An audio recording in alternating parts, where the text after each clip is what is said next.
Alright, when it comes to thinking about Martis and Miller's work, we can see that there is both the idea of how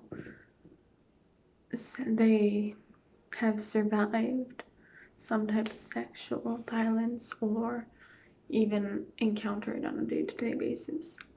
The one that stood out for me most is the story Know My Name, which explains as to how the writer Miller was found on the streets after a party that she went to with her sister and was um, sexually assaulted.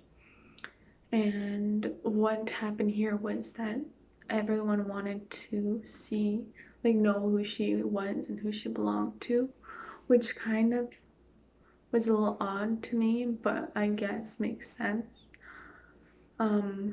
And her book stood out to me more than that of Martin's because it had this whole idea of explaining more in detail about how it is to have to go about it and everything.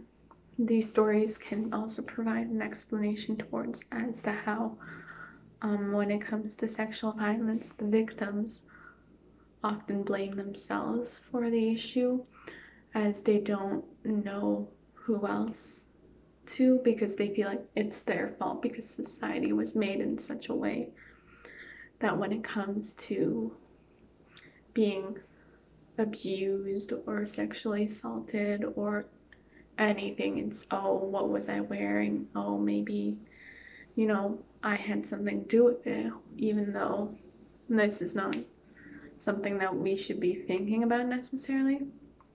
Um, as for Martis's book, they said this would be fun. I found it interesting how she put like little keynotes on how, like, tips on how to deal with certain situations, which were quite interesting in certain aspects.